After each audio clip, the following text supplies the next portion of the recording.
I think the hardest part about the barber industry in terms of automating it is the skill level required of the barber. I did some math.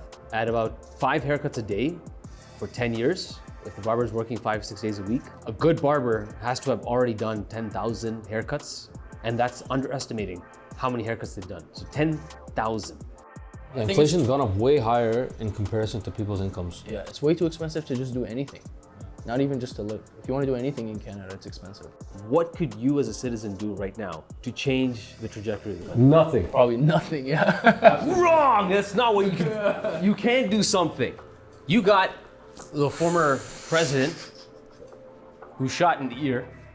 When he was talking to the crowd, if the bullet had hit him at that moment, it would have hit his ear and exited out the back of his head. But because he turned his head to look at the Jumbotron, the bullet just clipped his ear.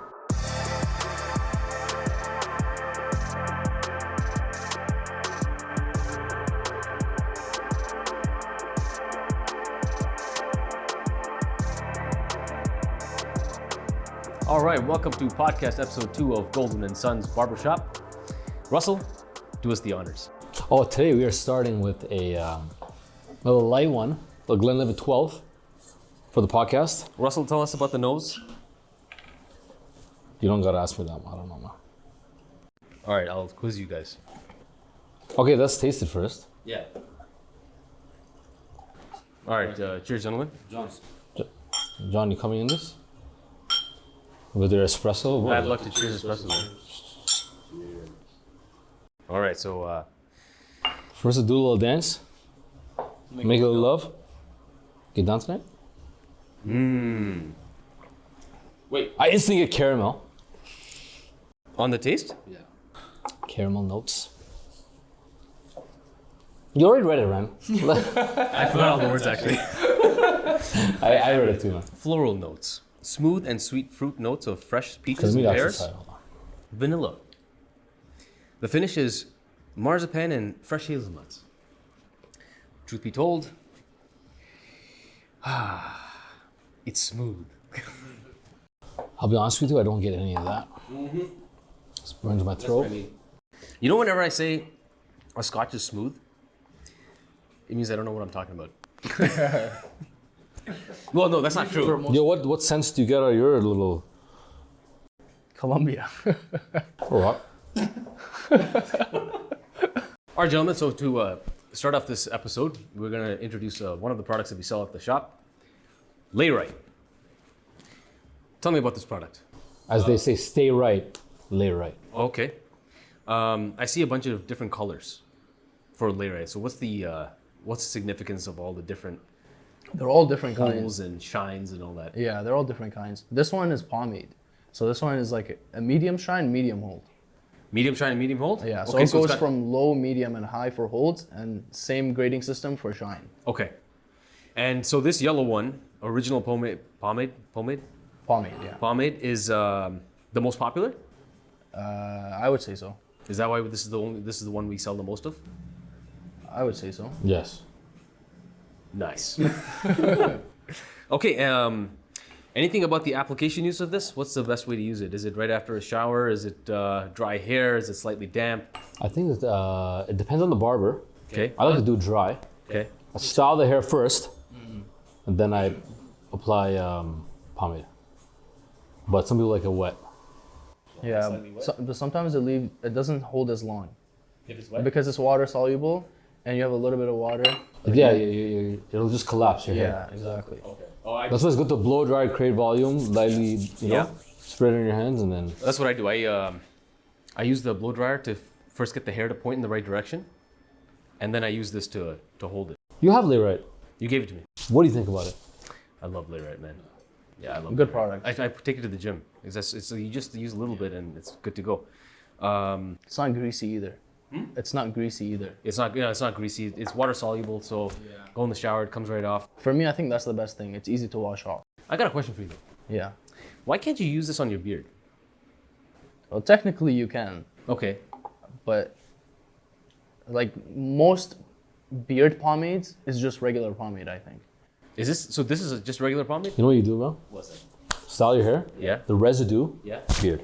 Yeah. So you that can't works. put this slightly Yeah, man, there's a lot of products. I think Just wash it off. Hair. Yeah, that's what I do. Yeah, a Okay, lot of people who use products, they usually just sleep overnight with them. But it doesn't matter how safe the chemical is, it's not healthy for your hair. Because it naturally drains all the oil. So when you wake up, you have this itchy beard. And it's a lot of dead skin falling off whenever you itch it. Oh, that's if you use this before. Not you go to just sleep. this, for anything. Sleeping in it. Yeah. Okay. Sleeping with it, yeah. Oh, so if you sleep with this, Yeah. And I don't think just that. Most products too. you want to pluck it? No. Pull it. Let's take some. Yo, show the camera, man. Yeah. Now Wait, this this is is a legit product. yeah. No. This is you can actually use it. No, buddy. This is what you do. Take it in your finger. Yeah. Spread it. Yeah. All over your hand. All over your hand. All over hand. Yeah. Listen to us. We're barbers, man. All right, this guy, bro. Okay. And then you just. That's it, bro. And then if you have remaining, put some on the hair. And you make sure you pat it. It actually does look better. Yeah. Bro, we're barbers. We know. Yeah. Okay. Worst comes to worst, they do sell beard products, but if you don't have beard stuff and your beard's acting crazy, style the hair, the residue on the rest of your beard, man. Pat it down. Look at this. Looks better? Beautiful stuff. Okay, thank you for those guys. And then the next thing I wanted to ask you about is related to the beard. So okay, I get a haircut a haircut and beard every month, and then in between I get the lineups. Okay. But I'm finding that my hair grows so fast that the week later, I look like a bucket still. Right? Just put them on right now. You will. So do I need to, should I go every 2 weeks for a haircut and beard, and every other week in between go with a lineup? Coming from guys with beards, Yeah. we maintain our beard. I don't know about you, but I maintain my beard every other day. Me too. I line it up every other day. Yeah. So whatever you're doing every other week is Yeah. way too long. Yeah? Yeah, you have to come twice. All right. You know what? Then let's edit my. You gotta do lineup Tuesday, haircut whatever Saturday. What?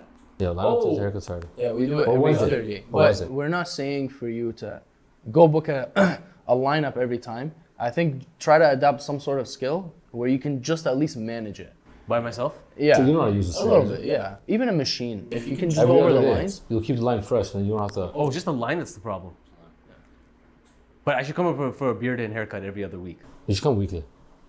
Weekly for beard and You haircut? know, yeah, you're the owner. No, you're his- the, the way- he's the owner of Goldwyn Sons. But the way it grows in, it makes his haircut fresher. You know how sometimes a client will come to you once a week? By the time he keeps coming back, there's like barely any hair for you to make it look actually fresh. It just looks the same. I don't know. You gotta speak for yourself, buddy. I'm kidding. Yeah, I know what you mean though. All right. So then, If you want to keep this look, yeah. has to be weekly.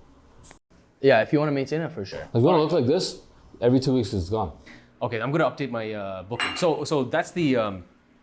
So speaking now of the beard trim / lineup, tell us a little bit about that service. What's so special about it? Beard trim? The beard trim lineup service. Oh, just the beard trim. So we got the haircut, haircut and beard, and then we have this other one. Put it this way. Yeah. A lot of the times when you don't have a haircut, it's usually your sideburns that make your hair or head look poofy. So if you're coming for a beard trim at least those sideburns are gonna get trimmed down and it'll slim down the way your face looks as opposed to when it's puffy. Right. It makes it look as if you have a fresh cut all the time, but you're just actually just lining up what was already there. Okay. Yeah. Oh, you know what's actually true? I didn't even think about that. It's the side of my head that makes it look messy. It's the sideburns. So the lineup just cleans it up. Yeah. Okay. And it's a pretty good price, $35. Well, how long is it? 15, 20 minutes? 15 minutes. 15 minutes. But some people have said that it's equivalent to like a haircut. Yeah, and you still get a shave on your neck too. We're still shaving the lines in. You know, we're taking proper care of how we would actually perform a beard service when it's a haircut and beard. Fantastic. Okay, cool. So that's our service that we wanted to talk about today. It's the beard trim and the lineup. And then for the product we talked about, layrite. On to today's topic in current affairs was the shooting of the greatest man in the United States, in my opinion. You kind of look like him right now. You look like Donald Trump and Vivek Ramaswamy. I take that as a compliment. Yeah, what's the new guy that's running? Not running or Vance? VP? Vance. Yeah, VP JD Vance. You got the former president who shot in the ear, right? And by the way, I don't know if you guys saw a picture of essentially like they had a top view of his head, right? When he was talking to the crowd, if the bullet had hit him at that moment, it would have hit his ear and exited out the back of his head. Oh, I've seen that Would've diagram. died. But because he turned his head to look at the Jumbotron, the bullet just clipped his ear. That's So pretty God was crazy. with him. So anyway, Talk about chance. I would say it's divine providence, right? But the crazy thing is, do you think that the rhetoric with which they speak about the opposite side that they don't agree with caused this kind of violence? You know, he's a dictator. He's this. Is that the kind of? Is that how we should talk about people? in No, politics? I don't think he's a dictator. I mean, as long as the country is free to still vote for who they want in the next election, you can't really call anybody a dictator. Maybe with their actions in a way, but not a full-fledged on, you know. Well, here's the thing: if he was a president for 4 years and then he transitioned out of the presidency and gave it to Biden, how is he a dictator? You know what I'm saying? And now he wants to get into power, but not by taking over, but by the vote on November 5th. So this kind of rhetoric, like the reason I'm mentioning this right now is like, I know that's US politics, we're not American, whatever. But dude, what happens when we start speaking up in Canada? Do you think it'll ever happen to Trudeau? What, like people will call him out? Well, like the same transition, or like same incident. Oh, like someone will, We'll try to. no one will do anything. You know why? Because, okay, so in Canada, the conservative voice conserves their voice. They don't say nothing. They don't say anything, even if it hurts them. They don't say anything, right? The only people that say anything, and kudos to them, it's the liberals. Only the liberals go out there and speak. The conservatives are mostly quiet, right? And so, Well, now they're not because of the way Canada is right now. I don't know. I don't hear many. Like there's more voice now than there normally would be. You know why I don't think there's a voice? Here's my thing. The best Canadians in this country, like the most talented people, the entrepreneurs, the investors, the money makers, have you noticed what they're all saying at our shop? What are they all saying? Well, what's everybody that owns a business, that owns properties, that is trying to make it in the capitalist world, like, you know, that American dream, but in Canada? What are they all saying about Canada? What's the McDonald's owner saying? We're taking it. No, why are we here? I don't know. No idea. No, they're saying, No why one are we knows here? why we're here. No, they're like, why don't I just go to Florida? But why? That's the question. Why aren't they already there? Well, because they have all I their... don't want to keep saying that, but why aren't they? Why haven't they gone yet? Well, because it's probably hard You to know what I'm move. saying? I think it's easier said than done. No, it's easier said than done, but there is an emigration crisis. There are people, Yeah, I would say so. talented Canadians that are leaving the country. Well, more now than there would have been like 5 years ago, maybe even 10 years ago. Right. All right, like there was a lot of people actually over the years. Like if you actually look at the graphs, it's over the years everybody actually started coming to Canada, and it's gotten to this point now. Yeah, now it's gotten to the point where it's flipped, Yeah. where people want to leave, where the Canada's most talented people want to leave the country. Now, the reason I bring this up is because we talk about violent rhetoric in the United States, right? But in Canada, nobody talks like that. So we're never going to get that kind of violent rhetoric. But the reason no one talks like that, like the reason we don't have liberals talking about conservatives like that, is because conservatives don't really say much in this country, right? There's just only one voice, which is like the liberal voice or the left voice. The right voice is very quiet. I think social media has to play a big part of it. I was just gonna say, do you think it's the influence of social media that people are coming to this conclusion that Canada sucks, or is it they feel like Canada sucks, or do they see videos online with someone else, some incident that happened, I don't know, 4 or 5 hours away, that we act like we've experienced, but we haven't? To be honest, What have we experienced here personally? That's bad. That's as bad as you see what people are. Okay, so experiencing. like no one's taken my property or nothing. I haven't seen that. But there was an incident where, you know, I had a rental property. My tenant wasn't paying. The LTB refused to let me evict the okay, listen. If I have a contract with a bank saying I got to pay my mortgage at this time and I don't, say I missed the mortgage 1 month, 2 months, 3 months, they can repo my house. And there's no one to protect me. And I'm a homeowner, right? and they don't have a lot of patience with that either. They don't have any patience. But if I own a rental property and a tenant doesn't pay their rent, I can't go through the same measures to evict the tenant like the bank can repo my house. I have to wait for the LTB, and the LTB is 8 months behind. This is the state of this country. But in the United States, a contract is a contract. You break the contract, you're out, just like in any other part of life. So when you say like, has the negative stuff in Canada impacted us? Yeah, a little bit. 100%. Yo, how about this? Capital gains. Capital gains in the United States starts off at 19% and goes up to their entertaining 44%. We start off at 50. Yeah, it's insane. And now they're going to increase it to 66 if they've not already done it. You No, can't build yeah. up any wealth here. Yeah, that's true. I think it is. It's in effect now.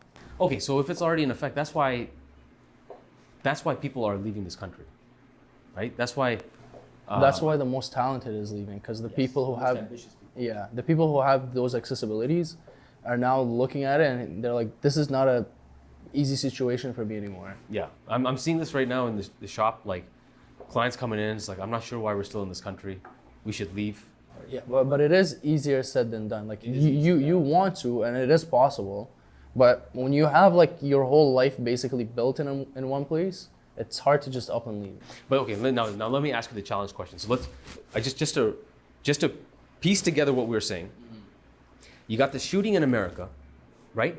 That was caused because of divisiveness between the right and the left, and the kind of language the left uses against the right. Okay. And then when we look in Canada, we don't see that kind of behavior. We don't see that kind of behavior because the right doesn't even say anything, right? The left just gets whatever view they want, and it goes on, right? If someone from the right actually did say something, they might get their heads bitten off, but I'm not sure they get shot, right? Okay, but what's happening instead of this violent rhetoric and whatever, what's happening instead is that people in Canada, the most talented people, are leaving. What can this country do to keep its most talented people here? I think if this was Canada the way it was like 2016 or 2017. Oh, way earlier than that. Yeah, maybe even earlier than Like we came in '94. It was way different. Yeah. In 1994. I came in 2011. It was way different then too. What was different about Canada in the 90s? And I don't know. It just felt like home. Now it's like not even our home. Whose home is it? To anyone that wants to come here. So the 90s, but the 90s were a better era because it was like what? Was it, when you say it's your home, what is it? Were your neighbors more diversified? Were opinions more easily shared? I think it's just costs way too much to try to stay here now. Now you have to actually think about how much money you have if you want to go somewhere. You know, back in the day. I think that's the biggest issue. Well, yeah. To be honest, in Canada, which is that issue is where it starts off all the other issues. It's too expensive to live here? Not even just to live. If you want to do anything in Canada, it's expensive.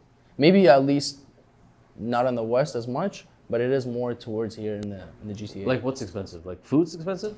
Pretty much. Even if you want to go out, gas is expensive. How about 4 apples for $5? Yeah, you're right. 4 apples, $5. I was in Costco, and a watermelon, organic watermelon, was $20. And this is Costco. Yeah. Where you need a membership to just be even in there. Okay, so then, so the state of Canada in the 90s was something more affordable. And personally speaking, in the 90s, I remember who our neighbors were. It was like a mix of all kinds of people. Do you even know your neighbor's name now? Yeah, well, my neighbor's name. I don't know my neighbor's name. But I'm lucky because the problem is, in my neighborhood, most of the people are renters. So we can't form a community because you don't know how long the renter's going to stay there for. That's true. But the homeowners, I'm friends with all of them because they're going to be there, right? Like they're going to be the ones that take care of the neighborhood in 20 years that I can relate with. Yeah. But yeah, neighborhoods aren't like that anymore. Now it's a lot of renters. It's a lot of like single cultures in whole neighborhoods. There's no diversity of cultures like in the 90s. Okay, but going back to my original question though, the 90s were better. But what do you think Canada could do now? And if we could just narrow it down, let's just go Ontario, let's go Oakville, let's go Georgetown, Hamilton. I got no idea, man. Is there no hope for this country? I think it's a bigger issue than just one. Okay. It's probably a collection of stuff. If it was one issue, I think everybody would just... I have a question for you. If the fate of the country was dependent on you right now, what would you go? Where would you go and what would you do? Where would I go? Yeah. Like what city? Well, no, if you had to like... Who's the Prime Minister of Canada? No, not if you're the Prime Minister of Canada. Like the country is going, say the country's going south, right? What could you as a citizen do right now to change the trajectory of the country? Nothing. Probably nothing, yeah. Wrong! That's not what you can. You can't do something. You know how they used to tell you one person is better than none? Yeah. Sometimes none is the only way. Yo, I'm telling you, okay, listen. You know why? You know why these things are happening in this country? I'll tell you why. Because we're not going to council meetings. Okay, I went to a council meeting, Georgetown. You know what time the council meeting was at? 3 p.m. You know who's not at that council meeting? The working public is not at that council meeting at 3 p.m. Right? So everybody that's working to make an income that is going to be impacted by those decisions, they're not there. And the council meeting goes from 3 to 8 p.m. Well, if I've got a job and then I got a young family, first of all, I can't go because I'm working. And second of all, when I come home, I got to put my kids to sleep. But you gotta make time for that though. You got to make time for that. If that's important, you gotta make time for that. Yo, but so here's my thing. I think I'm sick. Can I go home? Council meeting. it's true, yeah. Yeah, that's true. Yo, but honestly speaking, I'm telling you, I think every single person should start attending those council meetings. The government is completely transparent about this next steps that they're going to implement. How about this? In Georgetown, they have this thing called the Mobility Master Plan. Okay, so it's this idea about trying to increase the kind of travel, like modes of travel in the city. Like tourism? Not tourism, it's more so like Buses and other than cars, bicycle lanes, walking lanes, like how can you increase the number of modes of transport? Just to finish the research and write the plan up for what Georgetown can do, which will finish in Q2 2026. That's a year and a half from now. It costs, what do you think it costs? Because I already told you the number. tell me. $500,000 to write that document. To write that document on how they're going to improve the transit in the city. Yeah, we $500,000. were just talking about how expensive Canada is. It's not even expensive. They're just misusing the money. Yeah. Oh, dude, tell them what you told me about 8 billion. Oh yeah, Trudeau government just admitted that they don't have any records of who mismanaged the $8 billion pandemic relief fund or whatever it was. $8 billion. Yo, I swear, you know, I promise you, if they did a budget audit of every department in this country, most of the bureaucratic agencies or most of the bureaucratic departments would be like negative cash flow. Oh, well, I don't know if you guys recall, but according to Trudeau, he said the budget will balance themselves. The guy's a substitute teacher. He's never even run a business. You can't balance a budget automatically. You're just gonna leave it and it's magically gonna Honestly, getting a balance. I know. Yeah. Okay, so Again, but what are we gonna do? no, here's my thing. There's nothing we can do. I think you But gotta go to council there's so many meetings. people who are trying to get him out right now. They're not He even. might get out, but honestly, man, like even if Paul Vier, how do you pronounce his name, gets in, what changes? We'll never know until we see it. That's the reality. I don't know if any of these. Because it was just the same thing with Trump, for example. We didn't know until we saw it. And he actually did a lot of meaningful impact for the United States, at least during the time that he was president. Exactly. It could be the same thing, but that's why we never really know until like at least we see it. Or we see a little bit of it. You guys gonna vote for Trump? Yeah, hell yes. No. No, you know, honestly speaking, my other problem too is, okay, council meetings, they involve the city. So that involves just the mayor and the councillors at the very hyper-local level, like the municipal level, right? But AGCO, the Alcohol Gaming and Commission of Ontario, the LCBO, Liquor Control Board of Ontario, those are all Ontario-based initiatives, okay? First of all, it should be illegal that the LCBO has a monopoly over liquor distribution. So just note that. Because I don't even know how that's legal. And then the beer store is also privately owned, and you have to sell your beer through them. You know, it's only because Kathleen Wynne, who I disagree with anyway, that we can sell alcohol through the grocery stores. So it's complete like monopoly control. Yo, do you know Ontario controls cannabis, gambling, guns, alcohol? They control everything. But they have a monopoly on cannabis and alcohol and tobacco. That's it. It's ridiculous. But anyway, so back to my main point. My point is these policy changes are happening in Ontario. But guy, if I go to my council meeting, that's just the mayor. That's municipal. I gotta go around and talk to my MPP. right? I got to talk to the MPP in order to figure out what he's going to tell the Premier of Ontario for Ontario. And then I got to talk to my MP to go talk about what he or she's going to talk about at the federal level. That, like, you know how time consuming that is? You can't run a business. You can't run a family. You can't you can't climb up the career ladder if you're also trying to figure out your municipal level, your provincial level, and your federal level, and all these people are like backstabbing you and working for you. So am I saying you can't do anything? Yes, basically. No, I think the first thing you got to do is you got to look at going to council meetings as almost like a religious obligation, as civic duty to your country to protect its citizens. We should start going to council meetings. And that pause, can we re-up our drinks, please? Yeah. Sorry. Go ahead. I'll change the topic. Ooh, I love politics though. Here. That's a heavy pour, dog. You want? Cheers, my friends. Live life on the edge. B. I just want to make an announcement. I think it is garbage cans that the LCBO has a monopoly on liquor distribution, or a near monopoly. Like, we own a bar, you guys are going on strike, and now we have no source for our main source of business? It's more just the people. It's not the government, to be honest. You think the government will disrupt their business? Yeah, it's true.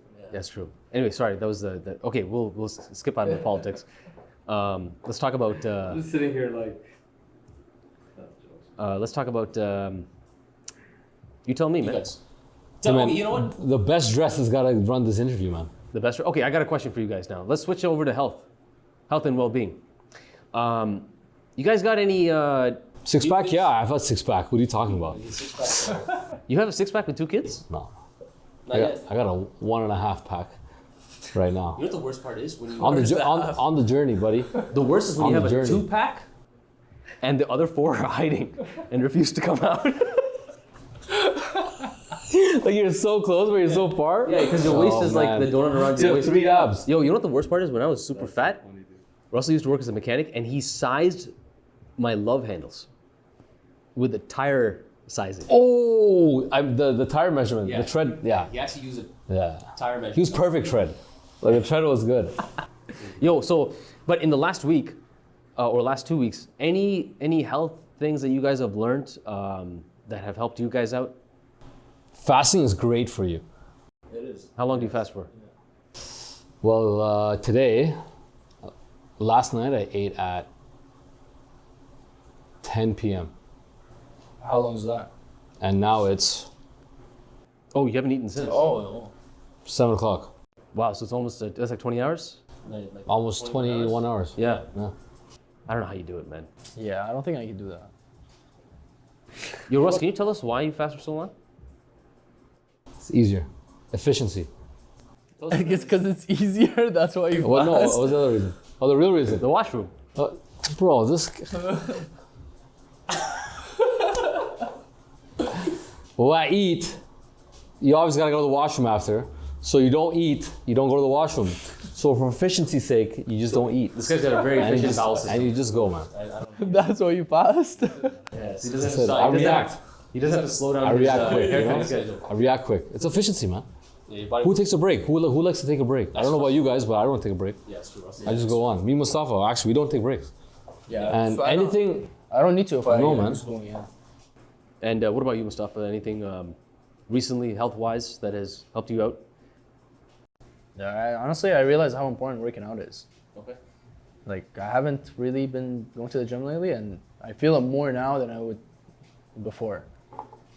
Are you talking about like weightlifting? Are you talking about Yeah, I think cardio? any sort of training, to be honest. Any training? Yeah, I think you can make anything work, to be honest with you. So for me, the latest thing that I've learned is the 20-minute exercise schedule. That you can get the best results. Okay, context. I'm a dad of 2 kids, 3 kids, but 1 passed away. And Russell is a dad of 2 kids, right?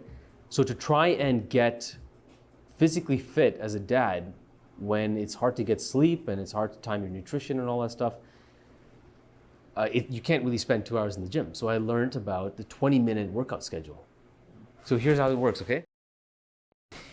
If you play basketball, right, is it better to shoot baskets. Is it better to shoot the ball 3 hours once a week or 20 minutes a day, 6 times a week?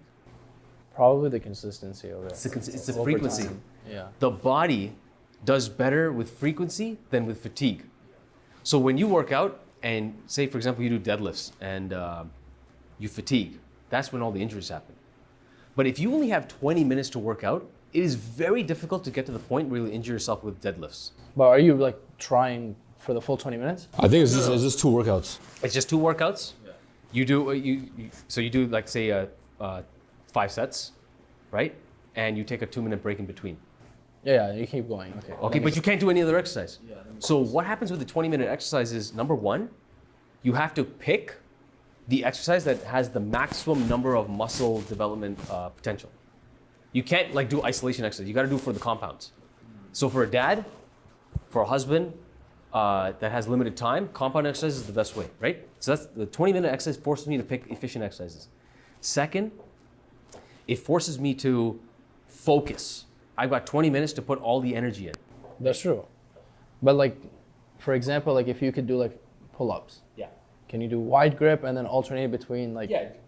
But Yeah, it's, yeah. but it's like the same It's kind the of same exercise. one. You keep Yeah. practicing. That makes You sense. can do push-pull legs, you know? So that's what I do. Yeah, push, you do chest, you do barbell bench press, Yeah. and then you do military press. Yeah, I personally like weights more than anything. Weights? Yeah. For me, what I've done is a weight vest. Vest? I don't know how to pronounce it. Anyway, a vest. Oh, that's, yeah. 35 pounds. Push-ups. I'm trying to get to like 20, and I try to do 5 sets of that throughout the day. So I do 20 of those, then I do 7 pull-ups with the vest on, and then I do this compound, like it's almost like I pick up a barbell and I just launch it to the ceiling. Yeah. Dude, I've been doing that 20 minutes, 6 days a week for the last month. I can now do 50 push-ups without the vest, which I haven't been able to do in forever. I can probably pull off 15 pull-ups without the vest now, Yeah. but I've not tested it yet because of 20 minutes of exercise a day. So that's Yeah, it's the consistency. it's the consistency, it's the frequency, and the body does not need to go into fatigue to grow strong. The body just needs frequency. I think the biggest misconception is people think they need to kill themselves in the gym every time you go work out. Yes. Yeah. You gotta feel sore the next day. Yeah, you don't have to. So Russell recommends fasting. He does 24-hour And fasting. consistency. And consistency. Consistent fasting. Consistency. I'm still working on it, guys, but that's what I've learned. Mustafa talks about the value of weightlifting. Yeah, I would say I agree with Russell. It's more the consistency of doing it. Yeah, and actually, then to that point, 20-minute exercise, consistency. Yeah, at least you're doing something, Yes. right? Like you're actually building towards something because you're doing something so frequently. Yes, and you, actually, so it's funny. They call it exercise. They also call it practice, right? So when you change the word exercise to practice, exercise becomes fun. Practice becomes serious. Yeah, and practice becomes serious, and practice becomes like purposeful and has an end goal, and it's not like this mundane, like circular thing where I want to get my biceps bigger. No, why do you want your biceps bigger? Yeah. Even training. Training, right? That's a good way to say it. To me, when I label something as training, I actually go in there with the full mentality. On purpose. Yeah. Yes, Like yes. I'm doing as much as I'm able to. Yeah, so you just changed the word. I'm not exercising, I'm training. Yeah, I'm training. Yeah. All right, sweet. Thanks, guys. That was helpful for health. Another one I want to ask you. Business. Anything you guys learned in the last 2 weeks that have helped you for business? Consistency. Stay consistent. You're gonna serve. You're gonna do a certain action at work. You gotta keep doing that. You can't pull back on it. Switch it up sometimes. That is true. If you offer something, you have to do it. You got it. You can't one time. So say for example, like we have a barbershop. Yeah. Not one time you serve espresso and then not serve espresso and then take it away and put it back. You have That to is true. you have to consistently put Yeah. in the work and get better. I want an espresso with my haircuts. No. Nice. You just gotta offer it consistently. Yeah. If they don't want it or not, it's their problem. But we have to consistently offer it. So consistency and hospitality. Yeah. For sure. Consistency with minimal progression every day. Well, you're maintaining the value of the customer's experience. Yes, Yeah. yes. You can always It's automated. You go to any McDonald's in Canada, you'll get the same burger. Yes. Consistency. Remember we made burgers Yeah. at our friend's McDonald's Yeah, I didn't like it. for McHappy Day. It was the best. It was a good amazing. experience, It was but amazing. What a personality difference. Russell enjoyed it. I was dying. I love food. Mustafa, business-wise, what have you learned in the last 2 weeks that have helped you? Consistency. Come on, man. It's a big factor though, man. Yo, it is. Massive. But Okay, what are you consistent in? go on, lad. Well, for me, consistency in the way you treat the customer. Oh, hospitality? Yeah, I think like. No, we can't. That's consistency. Yeah. Yeah. It's got to be something different now. All right. I already said it. I already said it. I don't know what else. Yeah, but any business books you've been reading or anything? No, actually not really. What about the haircutting classes? Like anything that what am I trying to say? Those haircutting classes that you do, the educator courses. Yeah. Have you learned something about how to automate it, how to make it generate revenue without you there in the last 2 weeks? Anything like that? Well, you were talking to John today about shooting videos. Yeah. What was the reason for that? Who's John, you may ask? John is our video guy, for context. Yes. Yeah. Awesome. Yeah, probably like I think it's just finding a way to try to automate it. It's what's most difficult about any business. Is automating the W- operation? Yeah, whatever the operation is, because it's always gonna be good when the actual owner is there, but when the owner steps away, how good does it actually stay? Yes. Yeah. Right? Like I think, and I don't think it's just for barbershops. I think it's for any business. Right? Like of course now franchises have it on lock. Yes. They know the exact system. They know how to bring it in. Well, that's how they franchise. Yeah, but when it comes to like a skilled like job like this, it's hard to find skilled barbers. Well, it's not hard. It's hard to find. No, so yeah, go on. It's hard to find the right barber with all the lists checked off. Yes. For what we're doing, we need to find a barber with number one priority is a good personality. You can connect with the customer. Also, professionalism is. Yeah, huge. And then skill, obviously skill. But to get those combinations is very tough. Yeah, and it's also hygiene is a huge one. You gotta be consistent with the hygiene. I guess automating your operations, your hiring, your revenue generation. If you ever went to your barber and every time your barber came in and he smelled like weed, would you continue to still go back to him, or he had the hair on his clippers? For every haircut. Listen, it depends. If the barber's haircut was so good, he got me in on time, but he smelled like weed, I'll go back. No, not that. But what if his clippers are full of hair every time you walked in? That's what I mean, like hygiene. First, I would call him out and be like, buddy, can you clean that? And then Speaking from a barber though. if it continues to happen, Yeah. But from a customer standpoint, would you say that to him? no. I wouldn't Would say you anything. would you feel comfortable saying that to him? Actually, I feel like a lot of people are. No, I wouldn't. Are uncomfortable. No, wouldn't say anything. I wouldn't say. Well, hell no, no one would say anything. I feel like everybody is. There was just there was allow it to happen. Yeah. But also, I don't think a lot of customers look at that. Yeah, I don't see it either. But you're not looking for that. I'm not looking. I'm Barbers would look for that. If I sat in the chair, I would look at that. And I would be like, too, yeah. my man, can you spray that up for me? That's what I mean. From a customer standpoint. Customers don't have no idea. Yeah. Also, It's like any industry though. If you go to so say like we know business. For us to walk into a small business, we would judge how it's run. But other customers would not. They would just pay and leave. We're like, wow, this guy the POS is here for some reason. It should be here. This is where the flow of traffic is coming in. Stuff like You know that. what I also realized? A lot of customers don't know how a haircut actually should look like. Like it's hard. I feel like their judgment is hard. I'm gonna say this with the utmost respect. We educate a lot of people. A lot of people don't know what they're talking about. They come in, they ask for a certain number, but they hear it from social media and all that kind of stuff. You have to understand, barbers learn from different types of people.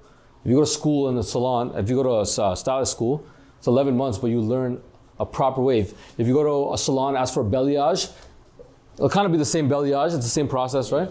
But some barbers, if you go to a barbershop, 10 different shops, I've said this before, 10 different shops with the exact same description, you get 10 different haircuts. Yeah, that is A one to him and a one to me is different because we learn from two different people. true. So how do you get what you want then? You just have it's to trial and error. find the right person that knows. Like everybody has their own person, to be honest with you. Your barber, yeah. Yeah, and no barber is ever gonna be to a point where everybody's gonna want to go to him. The best barbers, some guys don't prefer their haircuts. Yeah. I knew a guy that was cutting for like 20 years. Yeah. He was my mentor. And guys went to him, he's like, I don't like his cut. Yeah. I like whatever, so-and-so's better. You It's know? like a person to person thing. Yeah. Some people value personality, some people value quality. It's very different. Very different. So this relates to you finding a way to automate how to hire people. that are like that. But you still have to find people like that are skilled. It's easy to find a person you can resonate with. It's hard to find a person that you can resonate with and as well gives you the service that you're looking for. I think the hardest part about the barber industry, in terms of automating it, is the skill level required of the barber. I did some math. At about 5 haircuts a day for 10 years, if the barber is working 5-6 days a week, a good barber has to have already done 10,000 haircuts, and that's underestimating how many haircuts they've done. So 10,000. We've done that for sure. Yeah, so Russell and Mustafa have exceeded that number actually, because the hours they work are longer, the number of haircuts they do per hour is more, and they work more days a week. So 12-hour shift. We're hustlers, baby. yeah.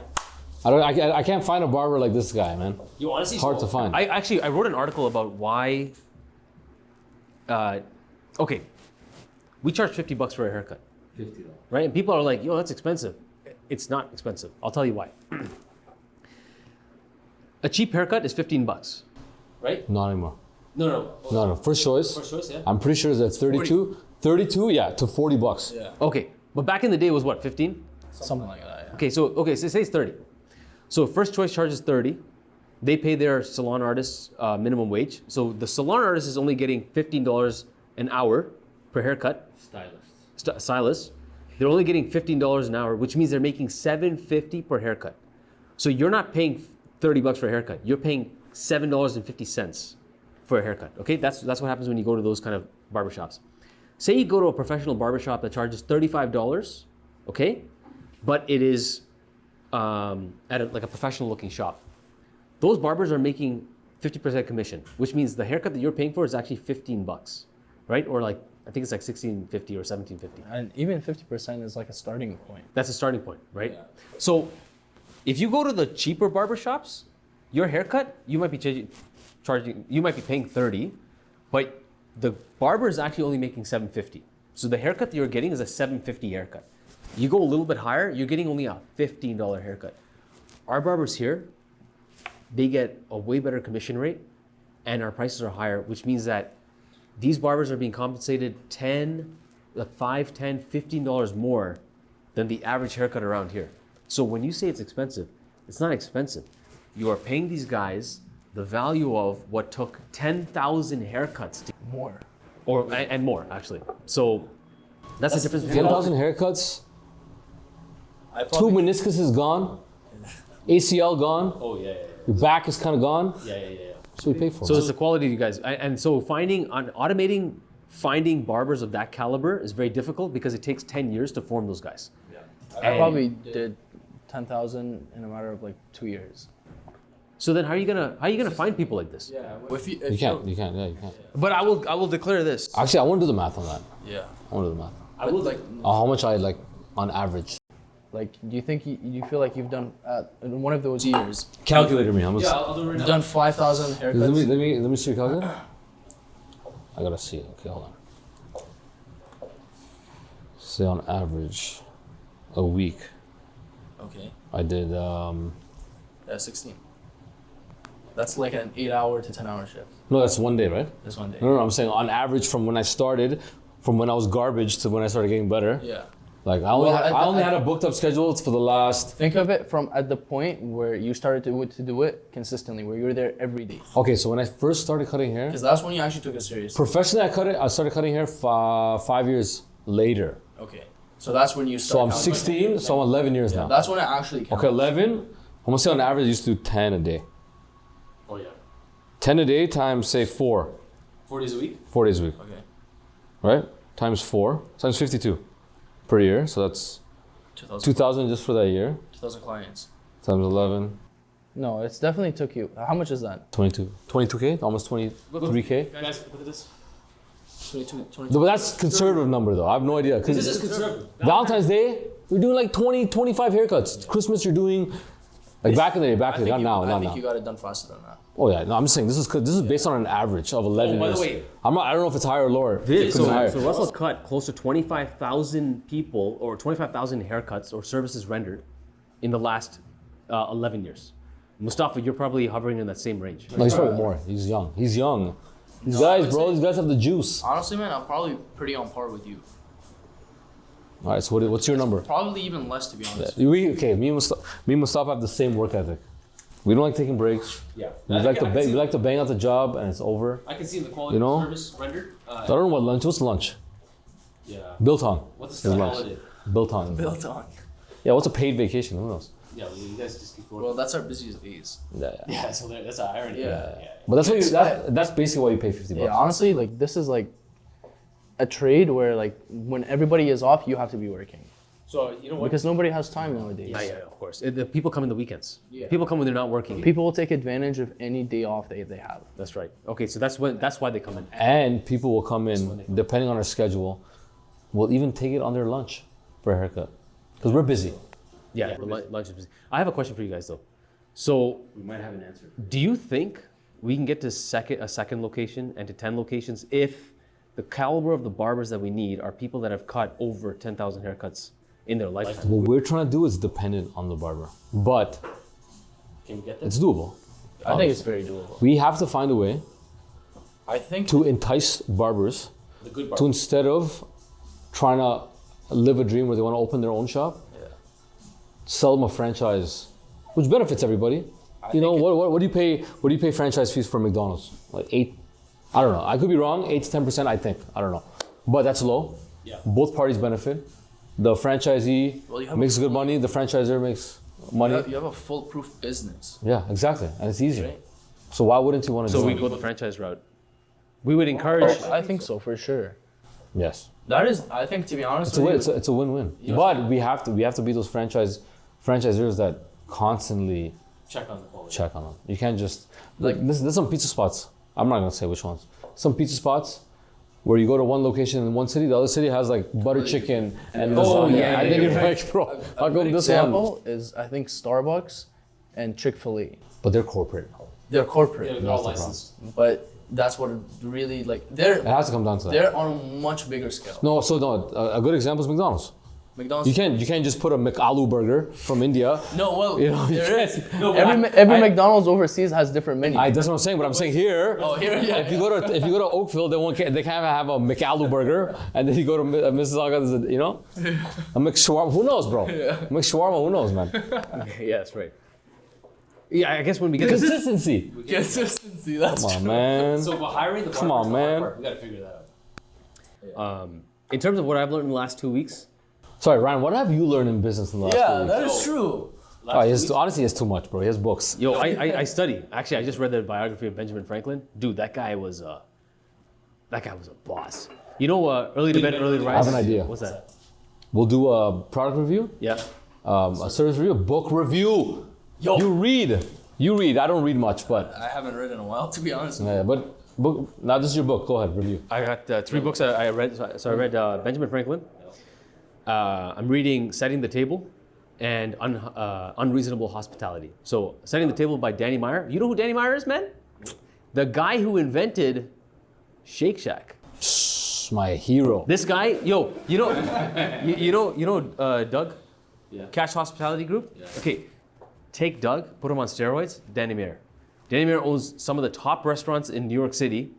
He, on an off-whim chance, opened up a hot dog stand in Madison Park called Shake Shack. It blew up. It started as a hot dog. It was a hot dog stand. It was frozen custard and hot dog stand. His hot dog, dude, no one goes to Shake Shack and orders a hot dog. I don't know about it, right? I've never seen it before, people ordering the hot dog. But their hot dog, Chicago sourced wieners, bun, and then 9 to 11 condiments specifically placed on top. It was a gourmet hot dog. The lineups were 1 hour outside his place in Madison Park. The place blew up. The city started he started doing a rev share model with the city. All the profit generated with the hot dog stand, he was split it with the park. So smart. And they were forced to yeah, so the city, market him and they were forced to be, but not only that, the money also went to improving the park itself. So then that community started to build up. So smart. Yo, RevShare Oakville, let's go, man. I know, that's a good point. But anyway, Honestly, that's so smart. but now each Shake Shack location generates $4 million in revenue per year. It's I think double an average McDonald's franchise. Okay, they've got over 200 locations in the United States, and over 140 locations across the world. Right, it's become his biggest part of his portfolio for his number of restaurants. There's no Shake Shack in Canada, right? Yeah, there was- Are you, buddy? Is it? Wake up. What, Dundas Square? I don't know. Yeah, Dundas Oh, it's Square. too far. They just opened it. Yeah, it's too hard. No, but honestly, so No, listen. Shake Shack's great. Yeah, I know. Love Shake Shack. But Would you ever drive that far for it? listen, there's Burger Drops in Toronto. Yeah. There's Rosie's. Yeah. There's a Happy Burger. Happy, right? You guys don't know. No, but Yeah. the point is, though, Danny Mayer wrote the book Setting the Table. Yeah. He's the guy who founded Shake Shack. So I was reading his book is about hospitality, unreasonable hospitality. Will Guidara, yeah. Someone just told me about that book. Yo. You know Yas? Yes, yeah, He owns the car company. yeah, He just told me about the book. yeah. Like there's unreasonable hospitality. Yeah, there was a part of the book Yes. where the restaurant. Yeah, With the hot dogs. So that was in the show The Bear. Yes, that's right. You seen The Bear? No. Watch The Bear, seen man. snippets. Watch It The looks Bear. looks No, The pretty Bear. Watch The Bear. So Watch The Bear. Will Guidara, he started running a restaurant called EMP, 11 Madison Park, right, which is one of Danny Mayer's restaurants. Yeah. And they got selected as the top 50 restaurants in the world. So they go in, they sit in the audience, and they're like, yo, what do you think we got? It's like probably 40, 41, let's be a little humble. Starting off the night, the first people we call on number 50, Will Guidara and EMP, 11 Madison Park. He was so dejected that he was like, you know what, screw this. I'm gonna figure out how to get to number one. The book Unreasonable Hospitality is a study of how they became the number one restaurant in the world in 2017. That's pretty cool. So I have a book, Kim and I are studying it right now because we want to make the bar the number How one long, bar in the world. how long did it take him? Oh, that's a good question, actually. I don't know when that whole number 50 spot incident happened. I'll look at it. But those are the books I was reading. Yeah. But in terms of business lessons, the one thing I've learned is the value of copywriting, sales converting copywriting. So what I'm talking about is, guys, business owners, I want to share with you something that seems so obvious, but it's going to change your life. You need to figure out a way to line up your sales avenue, your strategy for a certain sales method with a conversion. So like, if I put a specific ad on Meta, how do I know that a customer came in as a result of that ad? You need a funnel. You need some kind of funnel, you need a promo code to ensure. So I have now learned that there is a way to tie a certain ad avenue with a conversion. And the way to actually bridge that gap is the copywriting, the copy that you use to convince people about the value that you have of your business. That's the skill that I'm learning. Persuade is a better word. Persuade, yeah. Or what did I say? Influence? Convince, yeah. Persuade. Influence is also good. Yeah.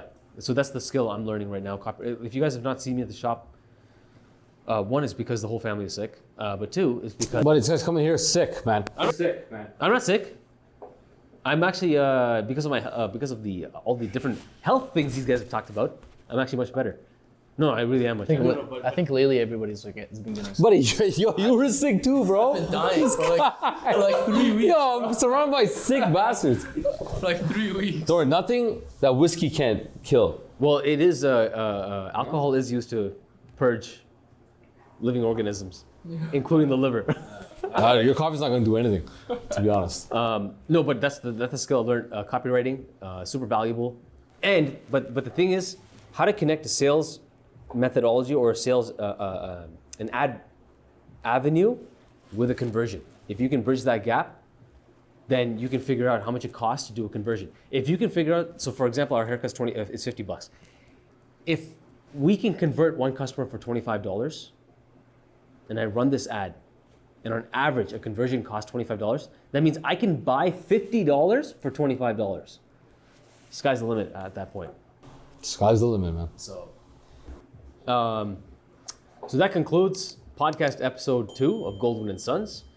If you want to book a haircut here, goldwynsons.com, 67 Bronte Road, Unit 6, Oakville, Ontario, L6L 3B7. You can call us, 905-582-2613, or you can use our system online, goldwynsons.com. You can just click on the button and you can book your haircut with us. We've got Russell, Mustafa, Tony, all super experienced barbers, over 10,000 in the case of Russell, Mustafa, and even Tony, I think. Who knows that? Tony's 14 years. So it's at least over 20,000 haircuts these guys have put underneath their fingers. You're in the hands of experts. We don't give you haircuts. We change the way people think about you. We change your life. That's right. In fact, it was the haircut that caused me to dress in the suit. So we're looking forward to serving you at Goldwyn Sons. You have Take care. you, What else? No. you have to dress like $1 million when you look like. What else? Thanks, man. What else, Yeah. bro? Next We have a week. bar. We have a bar as well, man. Oh, we have a cocktail bar. So we have a cocktail. Okay. Barbershop during the day, cocktail bar at night. The barbershop is for the guys. It's their guys' safe haven, you know. But the cocktail bar, the guys don't want to come, the girls come. So this is a place for the ladies to enjoy the professional relationships they have with each other and to find their safe space. And the fun part is that you're in a guy's barbershop, which never happens, except in Toronto. But we're in Oakville. So that's the cocktail bar. Epic mixologist, epic maitre d'. They do a fantastic job serving you. It's a very small place. You'll really enjoy it. Yeah, and by the way, during the summer, please enjoy the patio while it's still warm because you got boats passing outside. And when the winter comes, you're stuck indoors. We have a patio by the water. We're the only cocktail bar where the patio's by the water. And by the way, I'm talking about true cocktail bar. Those are restaurants. That's a restaurant over there. There's restaurants along the water, but not a cocktail bar. There'll be pictures all over here with the cocktails. So looking forward to serving you guys. Take care.